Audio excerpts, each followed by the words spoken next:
ஆழ்வார் எம்பெருமானார் ஜீயர் திருவடிகளே சரணம். ஜீயர் திருவடிகளே சரணம். லௌகிக்க கடமைகள், ஆத்ம விஷயங்கள், இதில் எப்படி நாம் சமநிலையிலே இருந்து கொண்டு முன்னேறுவது என்பது கேள்வி.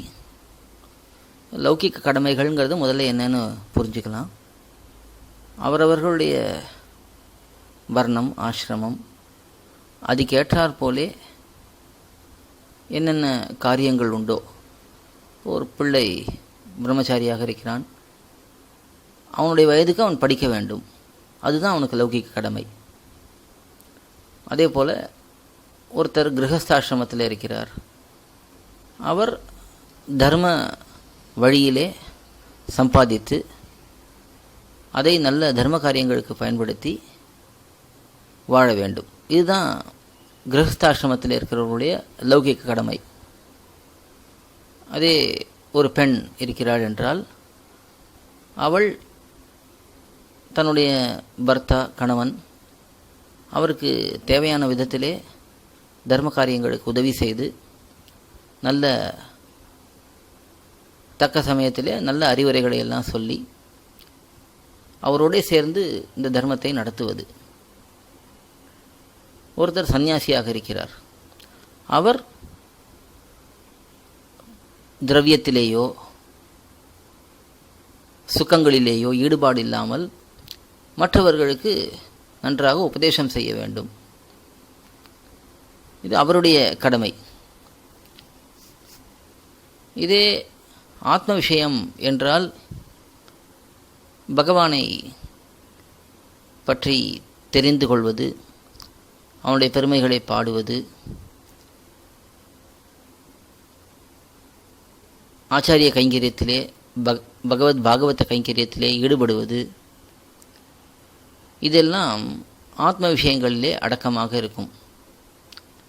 இதில் பார்த்தோம்னா லௌகிக்க கடமைகள், சாஸ்திரத்துக்கு உட்பட்ட கடமைகளை நாம் அவசியம் பண்ணித்தான் ஆகணும். அவரவர்கள் இந்த உடம்போடே இங்கே இருக்கும் பொழுது சாஸ்திரத்தில் என்னென்ன காரியங்கள் நமக்கு பண்ண வேண்டும் என்று சொல்லப்பட்டிருக்கிறதோ அதை அவசியம் பண்ண வேண்டும். அதை ஒழுங்காக நாம் பண்ணினோம் என்றாலே நம்முடைய மனது தெளிவை அடைந்து ஆத்ம சிந்தனையிலேயே போகத் தொடங்கும். இந்த வர்ணாசிரம தர்மம், சாஸ்திரத்திலே சொல்லப்பட்டிருக்கக்கூடிய விதிகள், இதெல்லாமே இங்கே இருக்கக்கூடிய ஒரு ஆத்மாவுக்கு, உடம்போடே இருக்கக்கூடிய ஒரு ஆத்மாவுக்கு தர்மங்களை அனுஷ்டித்து பாப்பங்களை போக்கிக் கொண்டு நல்ல தெளிவான ஞானத்தை பெற்று ஆத்ம விஷயத்திலே முன்னேறுவதற்கான கட்டமைப்பைத்தான் பண்ணும். அப்படி அது நாம் ஒழுங்காக நம்மாலே அந்த தர்மங்கள் கடைபிடிக்கப்பட்டால், லௌகிக தர்மங்களே கடைபிடிக்கப்பட்டால், தன்னிடையே அது நமக்கு ஆத்மாவுக்கு நன்மையாகவே முடியும். மேலும் மேலும் பகவத் பாகவத ஆச்சாரிய விஷயத்திலேயும் கைங்கரியத்திலேயும் இந்த ஆத்மாவானவன் ஈடுபட முடியும். இதுக்கு மேலே லௌகிகம் என்று பார்த்தோம் என்றால்,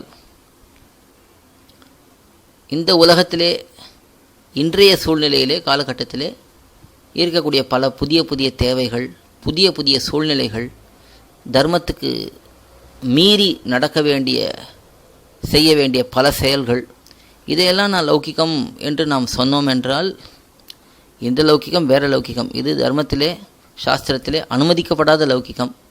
அதை பண்ண பண்ண நமக்கு ஞானத்திலேயும் பக்தியிலேயும் குறைவு தான் ஏற்படும். அதனாலே முடிந்த வரைக்கும் அந்த மாதிரி விஷயங்கள், அதாவது தர்மத்துக்கு விரோதமான விஷயங்கள், அவரவர்களுடைய வர்ணம், ஆசிரமம், அவர் சரணாகதி பண்ணினவரா சரணாகதி பண்ணாதவரா, இதையெல்லாம் பொறுத்து அவரவர்கள் பண்ண வேண்டிய செயல்கள் இருக்குது. அந்த செயல்களை மட்டும் பண்ணினால் அது தன்னிடையே நம்முடைய ஆத்மாவுடைய நன்மைக்கு உறுதுணையாக இருக்கும்.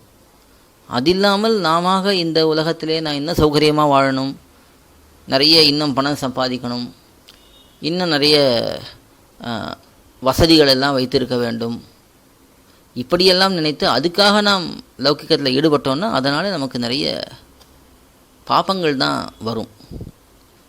தேவைகளை குறைத்து கொண்டு எளிய வாழ்க்கையை அமைத்து கொண்டால் அது பக்தியிலே நமக்கு அனுகூலமாக இருக்கும். தேவைகளை அதிகப்படுத்தி கொண்டு நிறைய காரியங்களை பண்ண பார்த்தோம் என்றால் அப்பொழுது அது நமக்கு ஆத்ம விஷயத்துக்கு அனுகூலமாக இருக்காது.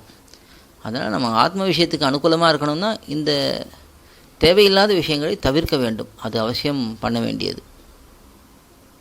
ஆழ்வார் எம்பெருமானார் ஜீயர் திருவடிகளே சரணம். ஜீயர் திருவடிகளே சரணம். கோயில் KOYIL என்னும் ஆப்பை கூகுள் பிளே ஸ்டோரிலிருந்தோ ஆப்பிள் ஆப் ஸ்டோரிலிருந்தோ டவுன்லோட் செய்து இது போன்ற சம்பிரதாய விஷயங்களை கேட்டு மகிழலாம். எங்கள் வலைத்தளம் koil.org KOYIL.org